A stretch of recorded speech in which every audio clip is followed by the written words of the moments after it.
Hi, everyone. I have the great job of now fulfilling all of Sonia's wishes. So I'm Erica Pastrana. I work for Springer Nature. I oversee research journals in the Nature Publishing Group. So today thank you for the invite, but I am here to talk to you as well about the same aspirations that Sonia just told and how we are trying to address exactly those same points from the publisher perspective. So this slide, I really don't have to spend any time on. The momentum is very clear that data is very important and that we all are aligning to the same goal and the same vision is, we need to get the data that was generated as part of the research project out in the open in a way that is actually useful for the next person coming in, checking that work, or wanting to build on it. I think, as Sonia already said, it's very obvious what the mission is, so I'm not going to spend time on the why. I'm going to spend most of the time on the how, again, from a publisher perspective. So we see ourselves, and probably all of you in the room that are publishers, as catalysts of open science. Authors, as again Sonia was already introducing for us, have still the article as the final element of research that sort of puts together the story and the elements of research that they've created. So it's a very clear open door for them to come to us to share their final paper, but also to consider how we are supporting them in these other elements of science that they've generated and they now have to share. So we've had a lot of experience with this in other fields, like depositing preprints and data and code initially in some trials, and found that making it easy for researchers at the point of submission creates a real increase in uptake of open science practices. So I'm going to talk to you about what we've been working on is partnering with platforms and solutions that can help us fulfill those needs that we don't have as a publisher right now, which is creating a data repository or a code repository or a protocol repository where authors can go and deposit these other elements of science that they're generating. So in the case of data, I wanted to start by just outlining, again, the best practices, the aspiration, the end goal here is that data lives in a world that is open, primarily, so accessible, but also that has proper documentation. Documentation is really important because without the tools to understand how that data was generated or what it means, one can't easily check it or reuse it. So it's the metadata and the information about the data that's also essential. As others have mentioned, the data has to be permanently stored and identified. This will allow opportunities to cite it, to recognize it, to give it the prominence and the recognition that it needs. And we believe as well that the data needs to start incorporating itself into the peer review process to help all those discussions that we've just had about integrity and reproducibility.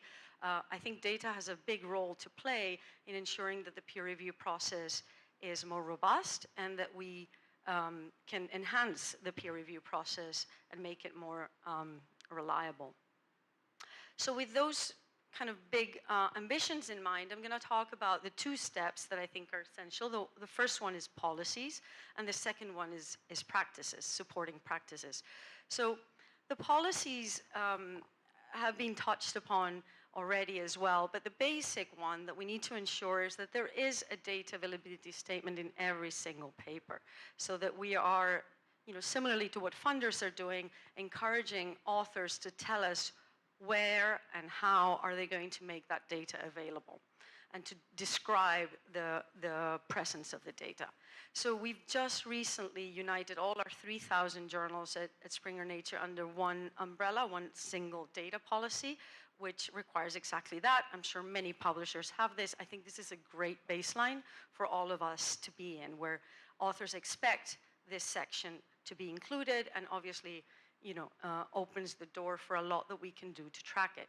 I think the essential part that most publishers would agree with me is checking that this section is actually there.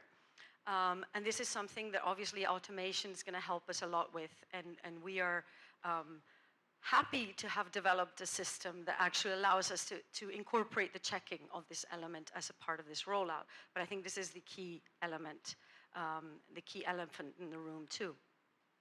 So even with that, even with having the requirement that there has to be a data availability statement, data is still shared in a way that is not optimal, and we still see, even in the cases where there is a data availability statement, the use of data available upon request, which is by no means sharing data or giving details of how the data can be accessed. So we are still seeing this, and as publishers, this is not enough, right? This is not fulfilling the aspirations that we wanted. So in order to really achieve those pillars of a data set that is shared in a fair way as part of the paper, we need to also think about how we encourage best practices, how we facilitate best practices. And this is where solutions, I think, come into play. And I'm going to talk to you about what we've done in some of our journals so far to facilitate the sharing, to encourage sharing.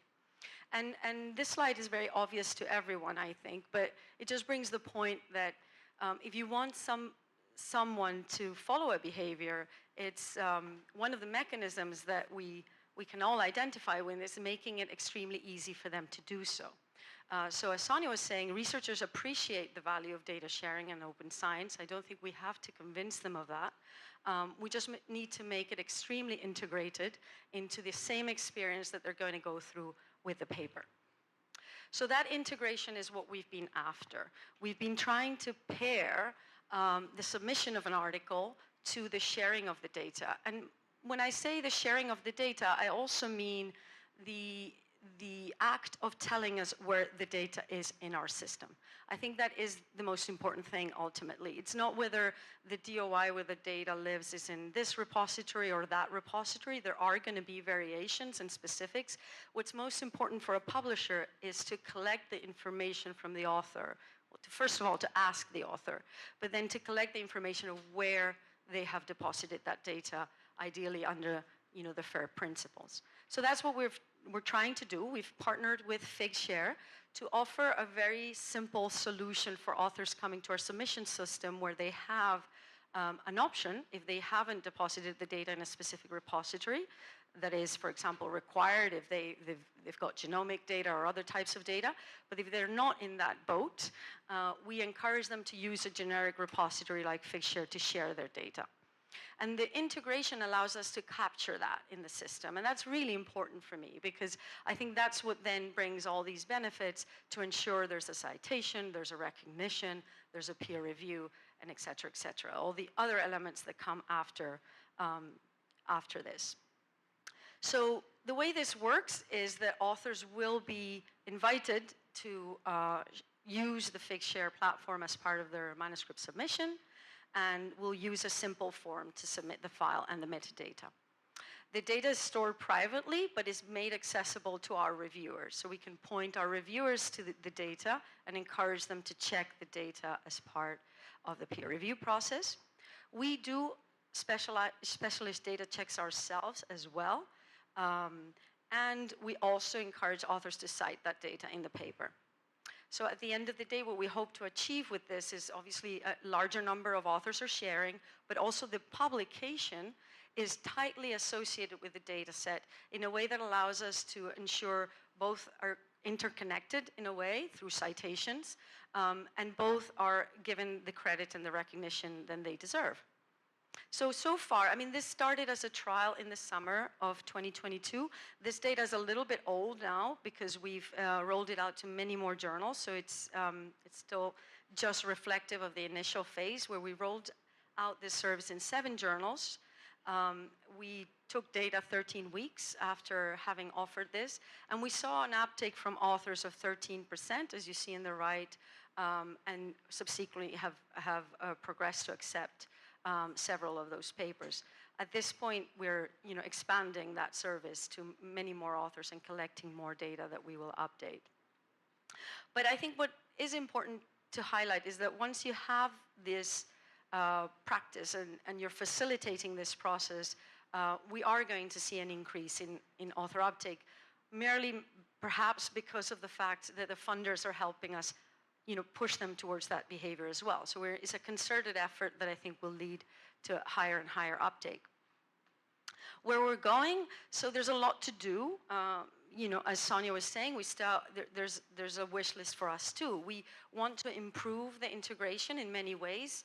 Amongst other things, if we give guidance to authors about what metadata is appropriate, you know, we can also fulfill that role.